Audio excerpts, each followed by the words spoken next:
Por regla general, se le dice a las personas que busquen a Dios. Pero lo cierto es que la Biblia dice que es Dios quien está buscando al hombre. Es Dios quien llama al ser humano. Así, en ese tenor, Dios llama al hombre, Dios llama a la mujer para ser de Jesucristo. El apóstol Pablo lo dice de esta manera en el capítulo 1 cuando le escribe a los hermanos de la iglesia de Roma. Quiero leer en el verso 6 el capítulo 1. Entre las cuales estáis también vosotros llamados a ser de Jesucristo. El mundo que compartimos usted y yo está estructurado en una multiforme composición, llamémosla social. Tendencias filosóficas, derivadas en escuelas y liderazgo, tendencias políticas y de allí los movimientos y partidos. También tendencias sexuales y de allí las llamadas ideologías de género. También la ciencia con sus variadas corrientes y escuelas. El arte con todo su andamiaje de los momentos de la historia hasta cuando aparece un nuevo creador o de pintura o de las letras. Por otro lado, están las estructuras religiosas y las tendencias doctrinales manifestadas en grupos, fundaciones, ministerios, movimientos e iglesias. Las religiones, casi en su totalidad, exhiben sus paradigmas, los paradigmas de sus creencias, la mayoría en los denominados libros sagrados. Las corrientes religiosas del cristianismo tienen sus variantes también con el membrete de Iglesia X. Y aún allí se conjugan las tendencias doctrinales que desembocan en denominaciones. Cada organización defiende su postura al punto de marcar una verdadera línea divisoria. Las mayorías cristianas aceptan la Biblia como la palabra de Dios, aunque al lado de ella ponen o anteponen otros documentos que los consideran también sagrados y en muchos casos igual o con mayor autoridad que la misma Biblia, o la interpretan a la luz de. Ahora bien, por favor, no estoy cuestionando a ninguna religión. Yo me quedo con la Biblia. Solo la Biblia para toda cuestión de fe, conducta y práctica cristiana. Es decir, la Biblia es la única regla de fe y práctica religiosa. Ahora bien, ¿Cuál es el mensaje central de la Biblia? Escúcheme, ¿cuál es el mensaje central de la Biblia?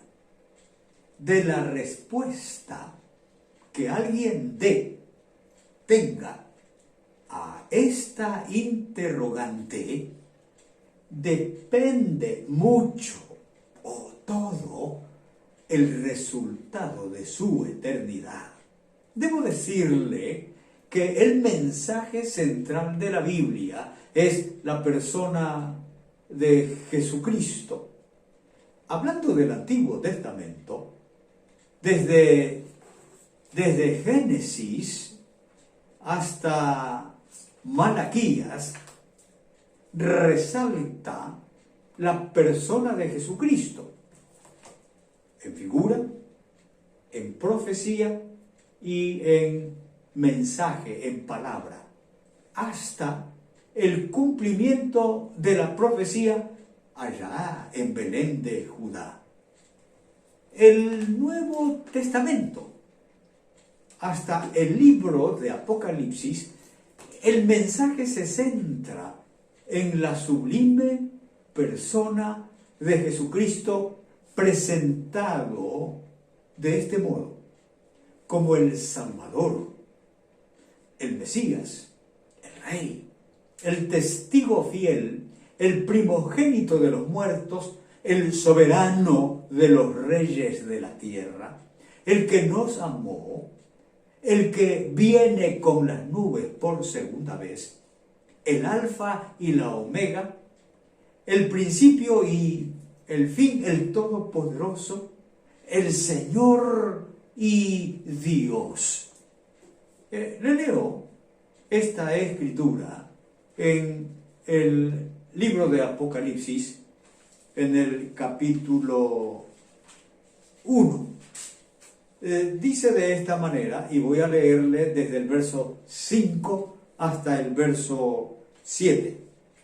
Y de Jesucristo, el testigo fiel, el primogénito de los muertos y el soberano de los reyes de la tierra, al que nos amó y nos lavó de nuestros pecados con su sangre. Y nos hizo reyes y sacerdotes para Dios su Padre. A Él sea gloria e imperio por los siglos de los siglos. Amén. He aquí que viene con las nubes y todo ojo lo verá, y los que le traspasaron, y todos los linajes de la tierra harán lamentación por él. Sí, amén. ¿Cuál fue? Esta interrogante es determinante. ¿Cuál fue la misión primaria de Jesucristo al venir al mundo? De la respuesta que alguno dé a esta interrogante depende totalmente su eternidad. ¿Por qué? ¿Por qué? Porque el Señor Jesucristo, escúcheme, vino, y eso usted lo va a encontrar en todo el Nuevo Testamento, en cumplimiento, y en todo el Antiguo Testamento en profecía y en figura. Porque el Señor Jesucristo vino a redimir al hombre pecador. Esto dice la Escritura en la carta del apóstol Pablo a los Gálatas, en el capítulo 4, y voy a leer desde el verso 4 hasta el verso 7. En primer lugar, el verso 4. Pero cuando vino el cumplimiento del tiempo, Dios envió a su Hijo, nacido de mujer y nacido bajo la ley. Atiéndame esto. Cristo vino al mundo en el tiempo y momento precisos. Y ese fue el deseo y el propósito de Dios según lo había establecido. Por la misma simiente del hombre que cayó en pecado, Dios envió a su Hijo, nacido de mujer y nacido bajo la ley. En segundo lugar, el verso 5 de Gálatas 4 dice, para que redimiese a los que estaban bajo la ley, a fin de que recibiésemos la adopción de hijos. Tenga atención a lo que le estoy diciendo. Para que redimiese a los que estaban bajo la ley, porque dice el apóstol Pablo que bajo la ley nadie sería salvado. Lo lamentable es que en estos días mucha gente quiere volver a los estamentos legales. Amigos, Cristo ha venido al mundo para redimir a los que estaban bajo la ley con la finalidad de adoptarlos como hijos de Dios. En tercer lugar, el verso 6, y por cuanto, dice este texto, sois hijos, Dios envió a vuestros corazones el Espíritu de su Hijo, el cual clama, Abba, Padre. Cristo vino al mundo para redimir al hombre que estaba bajo maldición y bajo la maldición de la ley. Y el Padre Celestial enviaría a sus corazones el Espíritu de su Hijo, y Él es el Espíritu Santo habitando en la persona redimida que clama, Abba, Padre. Por lo tanto, en cuarto lugar, el verso 7, así que, atienda esto, ya no eres esclavo, sino hijo, y si hijo, también heredero de Dios por medio de Jesucristo. Los redimidos que tienen el Espíritu Santo dado del Padre no son ya más esclavos del pecado. Ahora son hijos, herederos de Dios por la mediación de Jesucristo. Esta verdad muchos no la han entendido, otros no la creen y la mayoría la rechaza. Por eso podemos ver creyentes mediocres. No quieren aceptar que la redención es la adquisición de un nuevo estado de vida. Por eso, pocos la han aceptado. Entonces el apóstol Pablo le dice a los hermanos de Roma, le dice a los cristianos de este siglo XXI, ustedes son llamados a ser de Jesucristo. ¿Cómo ha logrado el Señor Jesucristo esta posesión de derecho? Que seamos de su propiedad. ¿Cómo lo logró? En Mateo capítulo 20, el verso 28 dice de esta manera. Si puede ver conmigo el texto, me gustaría mucho, pero aquí le leo, por favor. Dice así: como el Hijo del Hombre no vino para ser servido, sino para servir, escúcheme, y para dar su vida en rescate por muchos. Como usted sabe, rescate es comprar y rescate también es sacar a alguien de. Primero, entonces, el Hijo del Hombre no vino para ser servido, sino para servir. Servicio fue toda la trayectoria de su vida, desde el pesebre hasta la cruz. No vino para otra cosa, sino para servir. Él dijo, en segundo lugar, el Hijo del Hombre vino para dar su vida en rescate por muchos. ¿Por qué? Es la pregunta. El hombre estaba perdido. El hombre estaba cautivo, estamos perdidos, estamos cautivos del pecado. Y para la liberación, para el rescate, se debió pagar y tenía un precio, este rescate, precio elevadísimo, que no estaba cotizado en la bolsa de valores, porque el rescate era vida por vida, siendo que no había otra manera o posibilidad de rescate. El único precio, uso este término, que alcanzaba para redimir al mundo era la vida misma de Jesucristo, el Hijo de Dios. Entonces, Él se propuso ese propósito en comunión con el Padre Celestial, porque el precio debía ser pagado. ¿A quién? A aquel a quien el hombre había ofendido y adquirido deuda impagable. Esto dice la Escritura.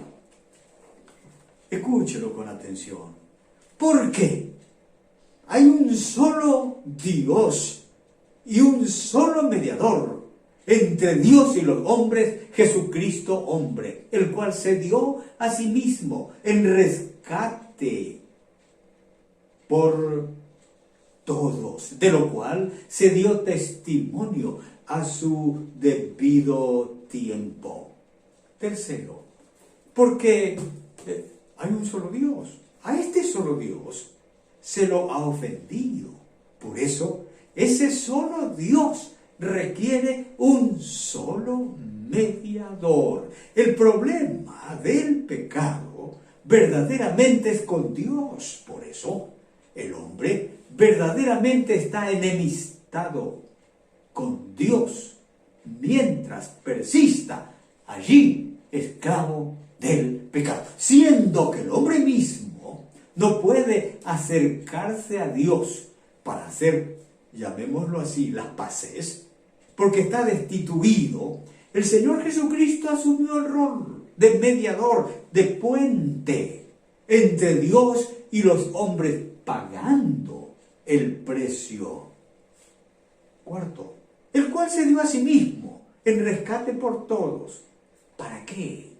Para redimirnos de toda iniquidad y purificar para sí un pueblo propio, celoso de buenas obras. Es decir, redimirnos de toda obra contraria a la moral y a la justicia en la palabra establecida, en la palabra de Dios. En quinto lugar, purificar para sí un pueblo propio, un pueblo suyo, un pueblo de su propiedad.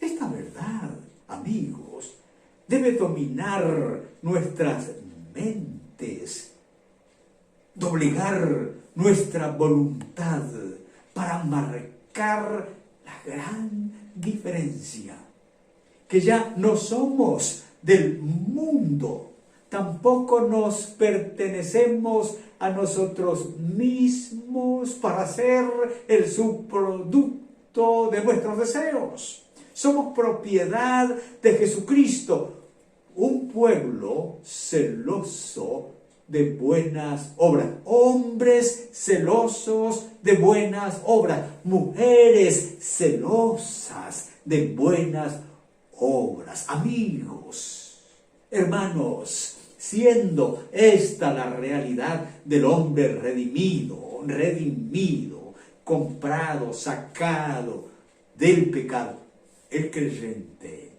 debería comprenderse a sí mismo, verse a sí mismo y verse a sí mismo en Dios. En la creación, el hombre fue creado a imagen y semejanza de Dios, pero por razón de su rebelión, esa imagen se echó a perder. Murió tanto física como espiritualmente. Mas ahora, en la redención de Jesucristo, goza de una nueva creación. Esto dice el apóstol Pablo en Efesios capítulo 2 y el verso 10. porque somos, atienda esto, somos hechura suya, creados en Cristo Jesús para buenas obras, las cuales Dios preparó de antemano para que anduviésemos en ellas. Esta es su realidad, la realidad de todo cristiano, de todo creyente. Vive en Cristo, vive por Él y vive para Él en una realidad santa.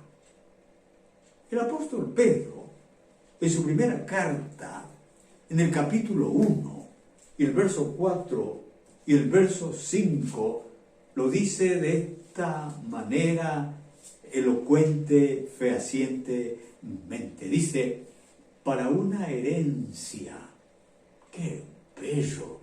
Para una herencia incorruptible, incontaminada e inmarcesible, reservada en los cielos, para vosotros que sois guardados por el poder de Dios mediante la fe, para alcanzar la salvación que está preparada para ser manifestada en el tiempo postrero, llamado a ser de Jesucristo. Amigo, ¿eres la persona llamado para ser de Jesucristo? ¿O te das todavía la libertad y el derecho de ser tuyo? Y dices, mi vida es mi vida y punto. Bueno, si es así, eres, obvio, esclavo del pecado. Yo te hago la invitación en esta oportunidad que te deposites en la mano de la persona que dio su vida, que te compró, que te rescató, que pagó el precio del valor de lo que eres. Oremos. Amado Padre Celestial, qué bueno que esta escritura, esta palabra, nos revela semejante realidad, que no somos ciudadanos merecedores de las inmundicias, de los placeres de este mundo. Como muchos anhelan todavía, discuten todavía, desean todavía vivir en esa realidad, al margen de lo que tú has dicho de mi propiedad. En esta hora yo estoy rogándote por personas que tienen este conflicto, que no quieren, que no se dan la libertad a sí mismos de vivir para ti y que piensan que, porque se sienten bien, porque dicen que están así satisfechos, porque así les gusta vivir y que ellos por lo tanto se sienten bien, que maduren en su pensamiento. Hay una herencia incontaminada e incorruptible reservada para los que somos de tu propiedad. En el nombre de Jesús. Amén. Dios te bendiga si has hecho esta decisión.